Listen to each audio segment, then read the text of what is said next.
La stratégie de recolonisation de l'Afrique et de transfert de la guerre ukrainienne israélo-palestinienne vers l'Afrique est déjà activée. On vous avait averti ici que ces gens, ils ne quittaient pas l'Afrique pour rien.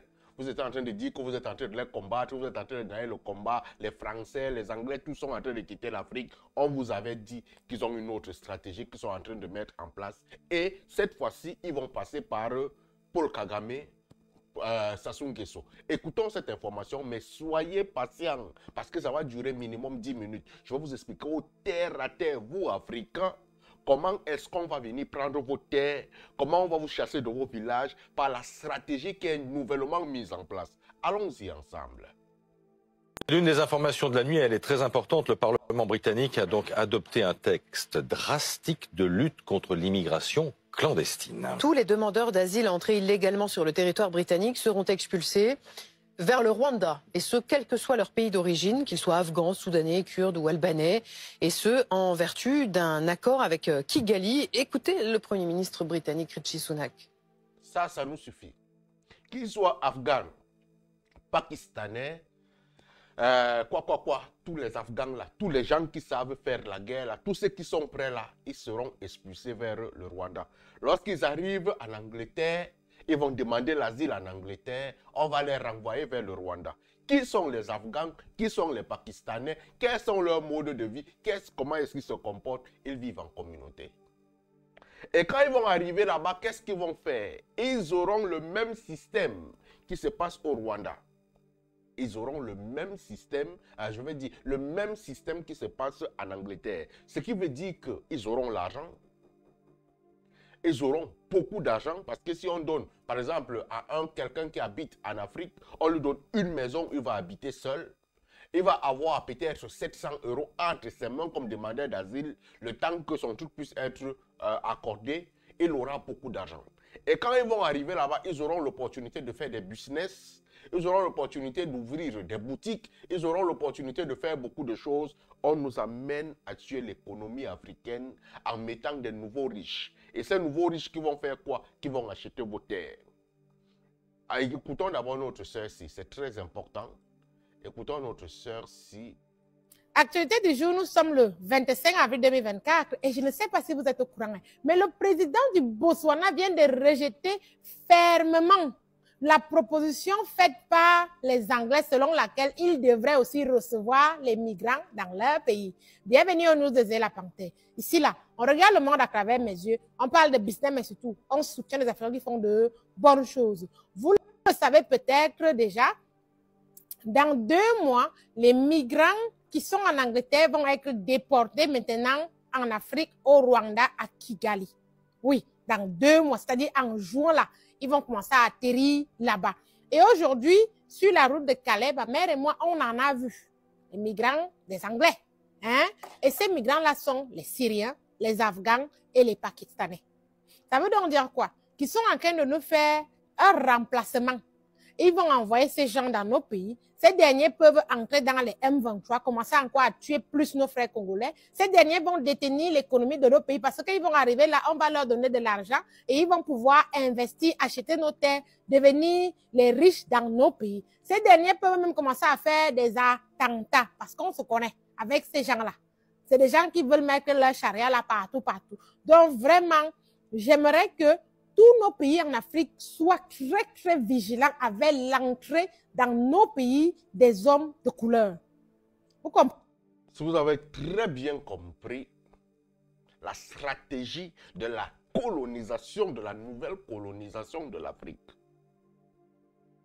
Ici même encore, c'est un peu moindre. Allons suivre une sœur malgache qui explique ça plus en profondeur.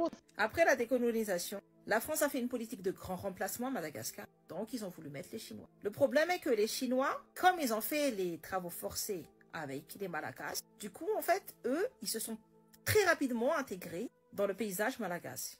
Donc, leur tentative n'était pas probante avec les Chinois. Et là, en 1972, dans les années 70, il faut entrer les Pakistanais.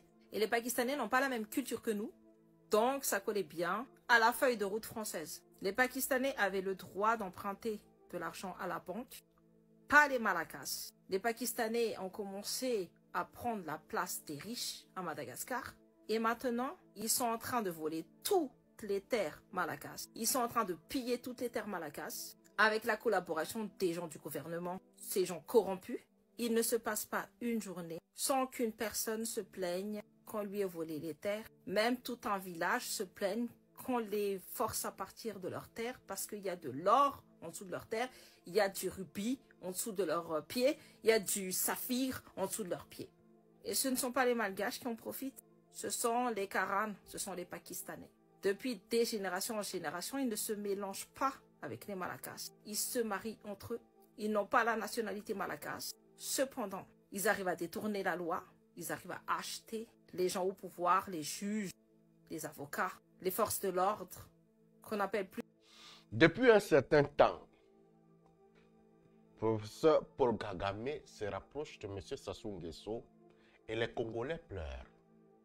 Les Congolais disent que Paul Kagame est en train de vendre, Sassou Nguesso est en train de donner ses terres à Paul Kagame.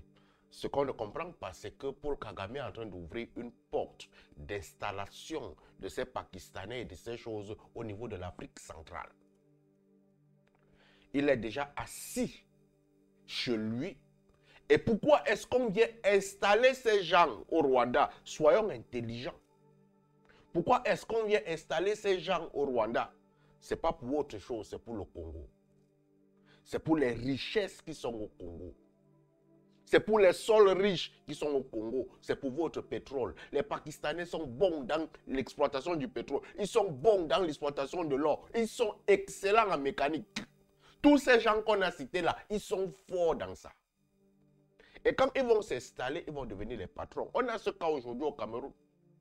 Au Cameroun, il y a des terres qui sont déjà vendues aux Chinois. Il y a des terres qui appartiennent déjà aux Pakistanais. Il y a des terres qui appartiennent déjà aux Libanais.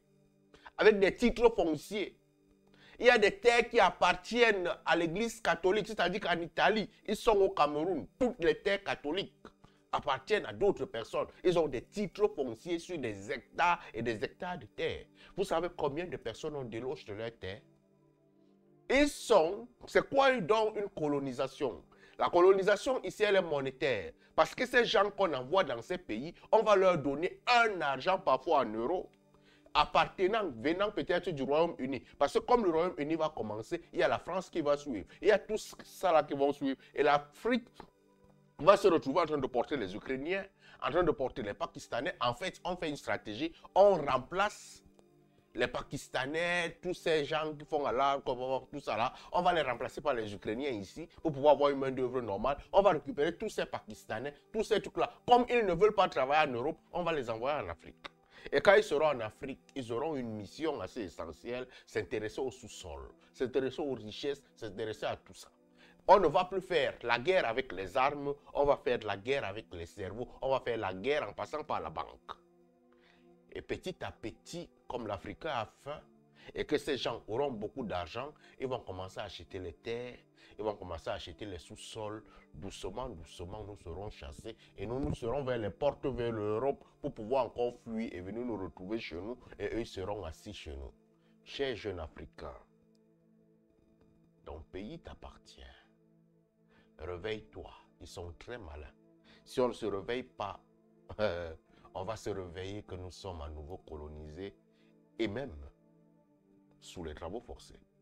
Allume ton cerveau, mon frère, et bonne chance à toi. Surtout, dites à Kagame et à Sassou Nguesso que ce que vous avez commencé à faire, votre amitié là, évitez ça chez nous.